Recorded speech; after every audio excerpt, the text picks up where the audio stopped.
minha sogra gritou na minha cara: "Você não me diz o que fazer na minha casa!" E o bebê estava nos meus braços quando isso aconteceu. Todos os convidados pararam de comer. Alguns discretamente puxaram os celulares. Eu senti o corpo da pequena Ana tremer no meu colo. Seus olhinhos se encheram de lágrimas com o barulho. Valentina, minha sogra que havia sido modelo famosa nos anos 90, estava vermelha de raiva, apontando o dedo manicurado na minha direção como se eu fosse uma invasora na própria casa onde eu morava há 3 anos. O que ela não sabia é que aquele momento de fúria dela estava sendo gravado por pelo menos 5 pessoas diferentes, e que em algumas horas, sua reputação de influenciadora de lifestyle familiar seria destruída para sempre. Rapidinho, antes da história começar. Estamos com uma meta de inscritos, e cada clique faz uma diferença enorme. Se inscreve agora e faz parte dessa comunidade que ama histórias como essa. Meu nome é Patrícia, tenho 28 anos, e sou casada com Ricardo, filho único de Valentina Santos, ex-modelo que construiu uma carreira online ensinando harmonia familiar e relacionamentos saudáveis para mais de 200 mil seguidores no Instagram. A ironia dessa situação só ficaria clara mais tarde, quando o mundo inteiro descobrisse como ela realmente tratava a própria família. Naquele domingo de maio, estávamos comemorando o primeiro aniversário da minha filha Ana em nossa casa em São Paulo, uma residência que dividíamos com Valentina desde que nos casamos. O acordo parecia perfeito no papel. Uma casa grande, ajuda com a bebê, economia para todos. Na realidade, vivia em constante tensão, pisando em ovos para não despertar a ira de uma mulher que considerava aquele espaço seu território absoluto, mesmo que as contas fossem divididas igualmente entre nós 3. A festa estava linda, decoração em tons pastéis, mesa farta, familiares e amigos reunidos para celebrar minha pequena Ana. Valentina havia insistido em organizar tudo. Claro, sempre precisava ser o centro das atenções. Sempre tinha que mostrar para todos como era uma sogra perfeita e uma avó dedicada. Durante toda a manhã, ela circulou entre os convidados, tirando selfies, contando histórias de como ajudava no cuidado da neta, como nossa família era harmoniosa e unida. Seus seguidores recebiam stories constantes mostrando cada detalhe da festa, cada momento especial sendo documentado para alimentar sua persona online de matriarca amorosa e sábia. Eu sabia que algo estava errado quando Valentina começou a ficar irritada porque Ana estava chorosa. A bebê havia dormido mal na noite anterior. Estava com os dentinhos nascendo, completamente desconfortável. Eu a peguei no colo para acalmá-la. Fiz carinho, cantei baixinho, tentei dar mamadeira, mas ela continuava inquieta. Era normal. Bebês têm seus momentos difíceis, especialmente em meio a tanto barulho e gente desconhecida. Mas para Valentina, aquilo estava arruinando sua festa perfeita. Estava atrapalhando suas fotos, estava tirando o foco dela. A tensão aumentou quando comecei a levar Ana para o quarto para trocar a fralda e tentar acalmá-la longe do movimento. Valentina me seguiu, seu rosto já mostrando sinais de irritação contida. Ela começou a murmurar comentários sobre como eu não sabia cuidar direito da criança, como sua geração sabia educar filhos de verdade, como eu estava mimando demais a menina. Tentei ignorar, concentrada em fazer Ana se sentir melhor, mas os comentários ficaram mais altos, mais diretos, mais cruéis. Quando voltei para a sala com Ana ainda chorando baixinho no meu colo, Valentina explodiu. Seus olhos brilhavam de raiva, sua voz saiu mais alta que o normal. Ela havia perdido completamente o controle que sempre mantinha diante das visitas. Gritou comigo na frente de todos, como se eu fosse uma empregada incompetente, como se não tivesse direito de cuidar da minha própria filha da maneira que achava melhor. O silêncio que se seguiu foi devastador. 22 pessoas paradas, algumas ainda com garfadas no ar, todas olhando para aquela cena constrangedora. O que Valentina não percebeu é que sua máscara havia caído completamente. A mulher que pregava amor familiar online havia mostrado seu verdadeiro rosto, e várias pessoas presentes eram também seus seguidores. Pior ainda, minha cunhada Fernanda, irmã do Ricardo, que sempre teve rusgas com Valentina, estava gravando discretamente para mostrar depois para o marido que não pôde vir. Outros convidados, chocados com a cena, instintivamente puxaram os celulares. Em questão de segundos, o momento mais tóxico de Valentina estava sendo documentado de múltiplos ângulos, sem que ela soubesse que estava criando as provas da própria destruição. Ana chorou mais alto ainda com o grito: e eu senti meu coração partir vendo minha bebê assustada nos meus braços. Mas uma parte de mim, bem lá no fundo, sabia que finalmente a verdade sobre Valentina Santos viria à tona. A mulher que ensinava a harmonia familiar para milhares de pessoas havia escolhido humilhar uma mãe segurando a própria filha de 1 ano, na frente de toda a família. E todo mundo estava vendo. Ricardo chegou da cozinha no momento exato em que sua mãe terminou de gritar comigo, e o constrangimento no rosto dele foi imediato. Ele havia saído apenas para buscar mais gelo, e voltou para encontrar sua esposa sendo humilhada publicamente pela própria mãe, na frente de todos os amigos e familiares. Vi em seus olhos aquela expressão que eu conhecia bem, a luta interna entre defender a esposa e evitar um confronto ainda maior com Valentina. Ele sabia como a mãe podia ser manipuladora e dramática, mas nunca havia presenciado uma explosão desse nível na frente de tantas pessoas. Valentina percebeu que havia exagerado quando viu as caras dos convidados. Minha mãe, que sempre foi educada demais para criar conflito, estava visivelmente chocada. Os colegas de trabalho do Ricardo, que ela sempre tentava impressionar, olhavam para ela com uma mistura de desconforto e desaprovação. Minha irmã Cláudia, que nunca gostou muito de Valentina, mas sempre manteve a cordialidade, balançava a cabeça de forma quase imperceptível. A atmosfera da festa havia mudado completamente, de celebração alegre para velório constrangedor. Tentei quebrar a tensão sussurrando para Ana, dizendo que estava tudo bem, que a mamãe estava ali. Minha voz saiu mais trêmula do que eu gostaria, mas consegui manter a compostura. Não queria dar a Valentina o prazer de me ver desmoronar, não na frente de tanta gente, não no aniversário da minha filha. Ricardo se aproximou de nós, estendeu os braços para pegar Ana, mas eu balancei a cabeça discretamente. Naquele momento, eu precisava mostrar que era uma mãe forte, que podia cuidar da minha bebê, mesmo sendo atacada verbalmente por aquela mulher. Valentina tentou salvar a situação com uma risada forçada, como se o que havia acontecido fosse apenas um mal-entendido entre mulheres. Ela começou a circular entre os convidados novamente, tentando retomar suas conversas casuais, forçando sorrisos, fazendo comentários sobre como a maternidade deixa qualquer mulher sensível e como ela só estava preocupada com o bem-estar da neta. Mas o estrago estava feito. As pessoas não conseguiam fingir que não tinham visto aquela explosão, não conseguiam voltar ao clima festivo como se nada tivesse acontecido. Minha cunhada Fernanda se aproximou de mim discretamente, seus olhos ainda arregalados pelo choque. Ela murmurou que estava tudo gravado no celular dela, que não acreditava no que tinha visto, que sempre soube que Valentina era problemática, mas nunca imaginou que chegaria a esse ponto. Fernanda sempre teve uma relação tensa com a sogra, mas por respeito ao marido mantinha distância educada. Agora, ela tinha nas mãos a prova definitiva do verdadeiro caráter de Valentina Santos, e eu podia ver em seus olhos que ela estava decidindo exatamente o que fazer com essa informação. Outros convidados começaram a se despedir mais cedo que o planejado. As desculpas eram educadas, mas transparentes. Crianças que precisavam dormir, compromissos que haviam esquecido, trânsito que estaria pesado mais tarde. A festa que deveria durar até o final da tarde estava se esvaziando rapidamente, e Valentina percebia isso com crescente desespero. Ela tentava convencer as pessoas a ficarem mais um pouco, oferecia mais comida, mais bebida, mais entretenimento. Mas ninguém queria prolongar aquele constrangimento. Ninguém queria arriscar presenciar outro episódio da verdadeira Valentina. Ana finalmente se acalmou nos meus braços, talvez sentindo que eu estava mais relaxada agora que a tempestade inicial havia passado. Eu conseguia ver nos rostinhos dos outros convidados uma mistura de pena e admiração. Pena por eu ter que conviver com aquele comportamento, admiração por ter mantido a classe durante todo o ataque. Várias pessoas se aproximaram de mim discretamente para se despedir, sussurrando palavras de apoio, dizendo que eu não merecia ser tratada daquela forma, especialmente segurando minha própria filha. O que mais me chamou a atenção foi a reação dos seguidores de Valentina que estavam na festa. Eram 3 amigas dela que acompanhavam religiosamente seu conteúdo sobre harmonia familiar, que sempre comentavam suas postagens com corações e elogios, que acreditavam genuinamente que ela era essa guru da vida doméstica perfeita. O choque no rosto delas era ainda mais profundo que o dos outros convidados.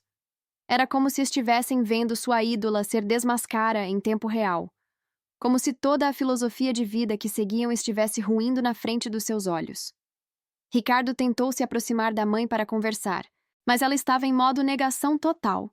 Valentina continuava circulando como se nada tivesse acontecido, tirando selfies com os poucos convidados que restavam, postando stories sobre como a festa estava maravilhosa. Era surreal vê-la mantendo sua persona online, enquanto a realidade ao redor dela desmoronava. Ela havia se tornado tão viciada na validação das redes sociais que não conseguia mais distinguir entre a vida real e a versão editada que mostrava para os seguidores. Quando finalmente ficamos apenas nós três, Ana, Ricardo e eu na sala ainda cheia de decoração de aniversário, o silêncio era ensurdecedor. Valentina havia se trancado no quarto dela, provavelmente editando fotos e preparando posts sobre como a festa foi um sucesso absoluto. Ricardo me olhava com uma expressão de desculpa que eu conhecia bem, a mesma expressão de sempre quando sua mãe ultrapassava os limites. Mas desta vez era diferente. Desta vez não eram apenas nós três envolvidos.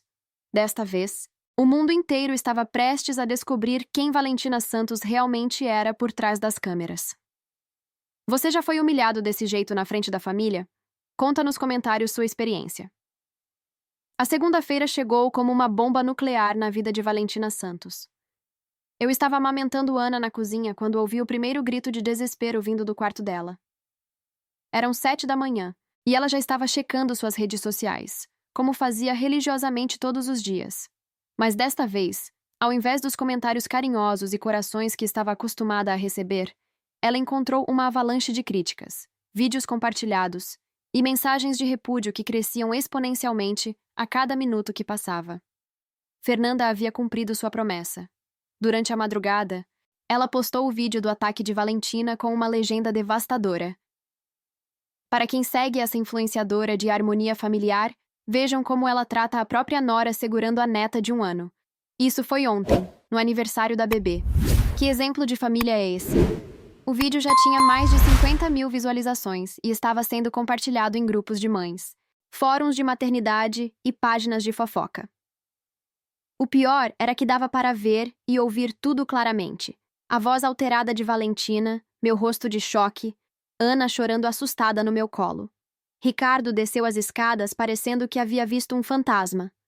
Ele tinha recebido dezenas de mensagens dos colegas de trabalho, todos enviando o link do vídeo, todos perguntando se aquela era realmente a mãe dele. Seus chefes já estavam comentando entre si. Alguns clientes da empresa haviam visto o vídeo e reconhecido o sobrenome. A carreira que ele havia construído com tanto esforço estava sendo afetada pela explosão viral da própria mãe. Ele me olhou com uma mistura de vergonha e desespero, sussurrando que não sabia como lidar com aquela situação. Valentina desceu das escadas como uma fera enjaulada. Seus cabelos estavam desgrenhados. Ela ainda vestia o pijama. Seus olhos vermelhos mostravam que havia passado horas tentando controlar os danos nas redes sociais. Ela havia tentado apagar comentários, bloquear usuários, reportar o vídeo original, mas era como tentar parar uma enchente com as mãos. Para cada comentário que ela apagava, apareciam 5 novos. Para cada pessoa que ela bloqueava, 10 outras compartilhavam o conteúdo. Sua estratégia de controle absoluto sobre sua imagem online havia se tornado completamente inútil. A ironia da situação era gritante.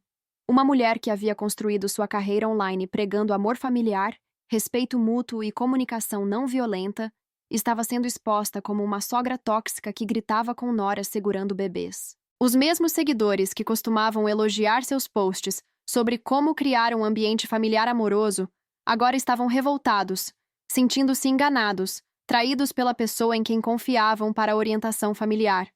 As marcas que patrocinavam seu conteúdo já estavam recebendo mensagens pedindo o cancelamento dos contratos. Ela tentou me culpar pelo desastre, claro. Gritou que tudo era minha culpa por não saber educar a criança, que eu havia provocado aquela situação, que eu era responsável pela destruição da reputação que ela havia construído durante anos. Mas desta vez, Ricardo não ficou calado. Ele explodiu com a mãe, disse que ela havia criado aquela situação sozinha, que ele não aguentava mais ver a esposa sendo maltratada, que estava cansado de sempre ter que pedir desculpas pelo comportamento dela. A discussão entre mãe e filho foi tão intensa que Ana acordou chorando, e eu precisei sair da cozinha para protegê-la do ambiente tóxico. Enquanto eles discutiam, meu celular não parava de tocar. Jornalistas de sites de celebridades queriam uma entrevista exclusiva. Blogueiras de maternidade me ofereciam espaço para contar minha versão da história.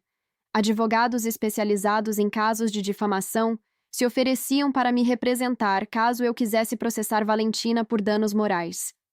Era surreal perceber que aquele momento traumático havia se transformado em um fenômeno viral, que milhares de pessoas estavam discutindo minha vida familiar sem nem me conhecerem pessoalmente. As consequências chegaram mais rápido do que qualquer um de nós esperava.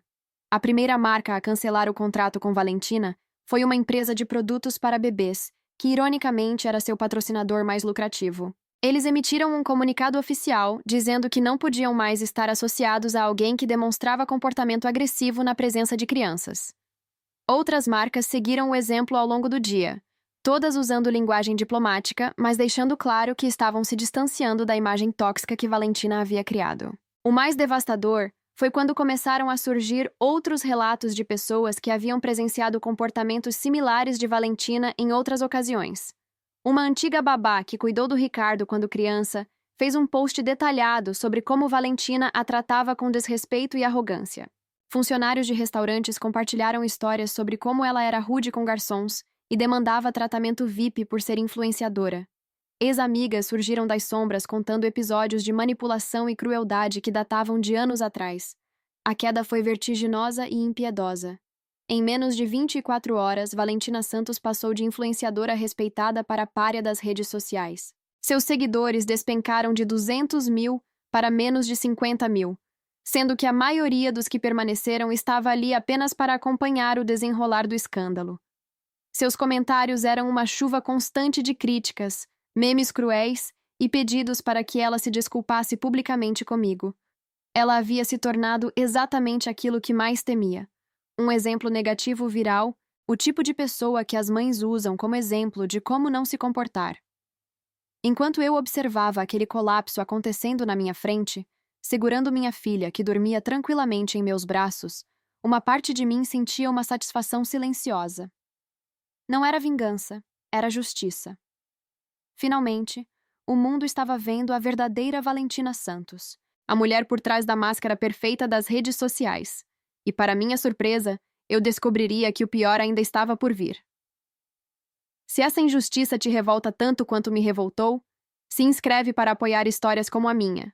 Na quarta-feira, quando eu achava que a situação já havia se estabilizado, recebi uma ligação que mudou completamente minha perspectiva sobre toda aquela história.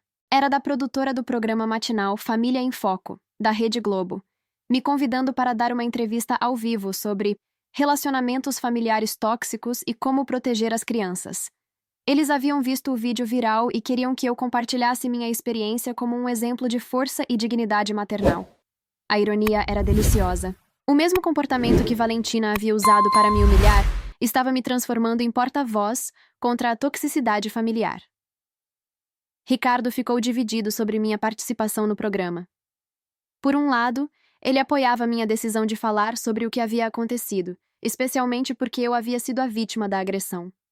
Por outro lado, ele temia que a exposição adicional pudesse prejudicar ainda mais a situação da mãe, que já estava em queda livre. Mas eu havia tomado minha decisão.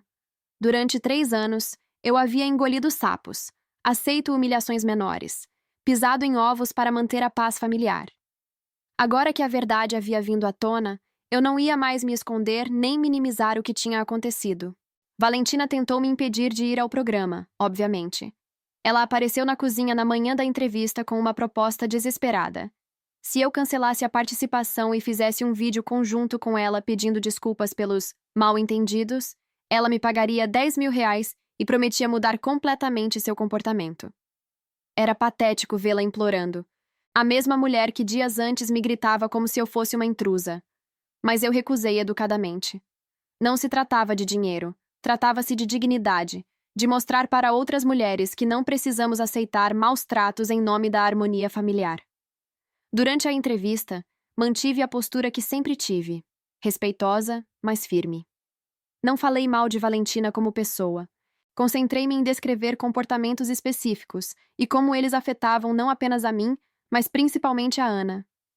Expliquei que crianças pequenas absorvem a energia do ambiente, que gritos e tensão constante podem afetar o desenvolvimento emocional delas, que meu papel como mãe era proteger minha filha de qualquer toxicidade, independentemente de quem fosse a fonte. A entrevistadora ficou visivelmente emocionada quando descrevi como Ana havia tremido no meu colo durante o ataque.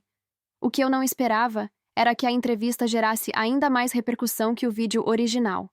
Minha postura calma e madura contrastava brutalmente com a imagem histérica que Valentina havia criado de si mesma. Psicólogos especialistas em relações familiares começaram a usar meu caso como exemplo em palestras sobre como lidar com parentes tóxicos. Advogados comentaram que eu tinha fundamentos sólidos para um processo por danos morais. Mães de todo o Brasil se identificaram com minha situação e compartilharam suas próprias experiências com sogras problemáticas. Valentina assistiu à entrevista em casa, e Ricardo me contou depois que ela teve uma crise de choro que durou horas. Não era tristeza genuína pelo que havia feito comigo, era desespero pela destruição da imagem que ela havia construído tão cuidadosamente. Ela percebeu naquele momento que eu não era mais a nora submissa que aceitava seus ataques em silêncio. Eu havia me tornado uma mulher respeitada publicamente, enquanto ela se tornara um símbolo de toxicidade familiar. A dinâmica de poder entre nós havia se invertido completamente. As consequências profissionais para ela continuavam chegando em ondas. A revista Mãe Moderna, onde ela tinha uma coluna mensal sobre educação familiar, cancelou sua participação indefinidamente. O curso online que ela vendia sobre como criar filhos em harmonia foi retirado de todas as plataformas digitais após uma enxurrada de pedidos de reembolso. Marcas de roupas infantis, produtos de limpeza e até mesmo uma rede de supermercados encerraram suas parcerias, todas alegando incompatibilidade de valores com seus posicionamentos de marca. Mas a gota d'água foi quando a Associação Brasileira de Influenciadores Familiares emitiu uma nota pública se distanciando do comportamento de Valentina e retirando sua certificação como embaixadora da harmonia familiar, um título que ela exibia orgulhosamente em todas suas redes sociais. Era como se toda a comunidade profissional dela estivesse oficialmente a repudiando, declarando que ela não representava mais os valores que eles defendiam. Enquanto isso, minha vida tomava uma direção completamente inesperada. Comecei a receber convites para palestras sobre maternidade e relacionamentos familiares saudáveis. Uma editora me procurou interessada em publicar um livro sobre como proteger os filhos de parentes tóxicos sem destruir a família. Marcas de produtos para bebês e mães começaram a me oferecer parcerias, vendo em mim uma porta-voz autêntica e respeitada sobre maternidade consciente. Era surreal perceber que o momento mais humilhante da minha vida estava se transformando na fundação de uma carreira que eu nunca havia imaginado. O mais importante de tudo era que Ana estava visivelmente mais tranquila. Sem os gritos constantes e a tensão que Valentina criava na casa, minha filha dormia melhor, sorria mais, brincava com mais alegria. Valentina havia se isolado no quarto dela na maior parte do tempo, saindo apenas para comer e evitando qualquer contato visual comigo. A casa havia se tornado um lugar de paz pela primeira vez em 3 anos, e eu percebi que aquela era apenas o começo de uma transformação muito maior que estava por vir. Ricardo começou a ver a mãe com outros olhos. Durante anos ele havia minimizado o comportamento dela, justificando seus ataques como estresse ou preocupação excessiva. Mas ver a reação do mundo inteiro à verdadeira personalidade de Valentina o forçou a confrontar a realidade que ele havia negado por tanto tempo. Ele começou a entender que defender a paz familiar não significava aceitar comportamentos abusivos, mesmo quando vinham da própria mãe. 2 semanas depois da entrevista na televisão, Valentina finalmente quebrou. Ela desceu para a cozinha numa manhã de sábado, ainda de pijama, com olheiras profundas e os cabelos desgrenhados que mostravam o abandono total da vaidade que sempre foi sua marca registrada. Não era mais a mulher impecável que passava horas se arrumando para uma simples ida ao supermercado. Era uma versão quebrada, humilde e reconhecível da persona que havia cultivado por anos. Ela se sentou na mesa onde eu estava tomando café com Ana no colo e, pela primeira vez em 3 anos, falou comigo sem um tom de superioridade ou condescendência. Ela pediu desculpas. Não uma desculpa performática para as câmeras ou uma tentativa de controlar danos, mas um pedido genuíno de perdão que vinha de uma pessoa que havia perdido tudo e finalmente entendia as consequências dos próprios atos. Ela reconheceu que havia me tratado mal durante anos, que havia usado a casa como território para exercer poder sobre mim, que havia exposto Ana a um ambiente tóxico por puro egoísmo. Suas lágrimas pareciam reais pela primeira vez, não dramáticas ou manipuladoras, mas nascidas de um arrependimento profundo e tardio. Ricardo presenciou esse momento e via em seus olhos uma mistura de alívio e tristeza.